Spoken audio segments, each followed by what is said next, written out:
The famous 5,000-strong force that ECOWAS is setting up is nothing more than a force aimed at reinforcing the collapsing terrorists.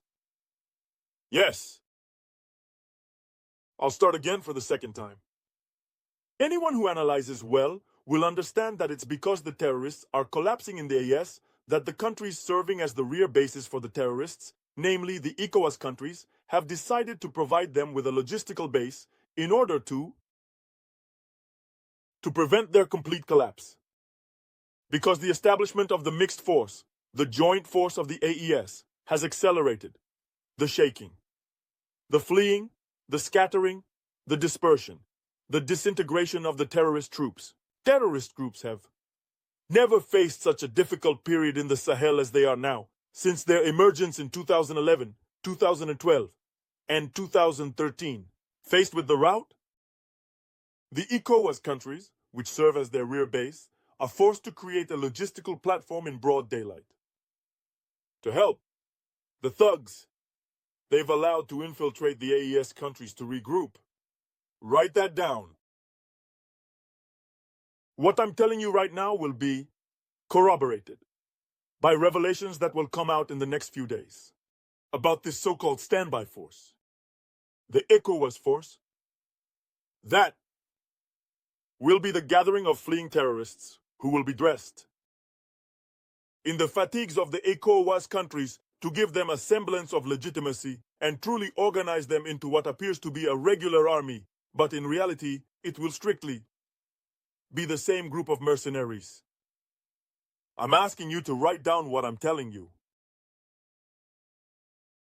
This meeting comes at a time when the alliance of Israeli states, made up of Burkina Faso, Mali, and Niger, has announced the deployment of a 5,000-strong force to combat insecurity. The security situation in the West African sub-region poses formidable challenges for integration in the area, which is one of the reasons for the meeting of the Chiefs of Staff of ECOWAS in Abuja. You're not, are you, about security in general in our sub-region? Especially regarding, finally, the problem of terrorism and all that, and also how to activate our standby force, which will lead the fight against terrorism in our sub-region. These are two key elements that we will discuss at this meeting, and I believe we expect to achieve positive results. The Republic of Niger is also threatening to withdraw from the multinational force that is fighting Boko Haram and its allies in the Sahel. The Sahel, according to the Commissioner for Political Affairs, would account for 51% of terrorist acts in 2024.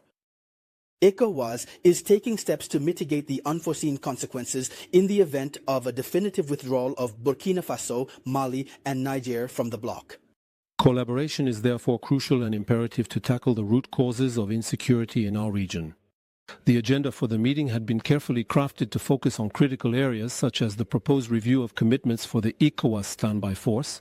The complexity of security challenges requires participating states to mobilize their resources and intelligence to address them, as acknowledged by the Nigerian Minister of Defense. It's a shared responsibility to step up and break the cycle of terrorism and violence. Who threatens our region today? We must do everything we can to strengthen our mutual trust and cohesion. In August 2024, last year, the Chiefs of Staff of ECOWAS were in Abuja as the sub-regional organization was considering a military intervention in Niger to try to restore the ousted Nigerian president, Mohamed Bazoum. A decision that did not reach a consensus within ECOWAS. The 5,000. When ECOWAS talks about it, it's not 5,000 soldiers, it's 5,000 mercenaries. It's the sweeping up of all those who survived in the war against ISIS. It's the gathering of sheep and parked. It's the remobilization of the scattered terrorist troops. That's what it's all about. So, write down what I just told you. Because you will see, today is March 13th, 2025. And you will see, even starting next week, information about the composition of the regrouping, information about the origin of the recruits will begin to come out.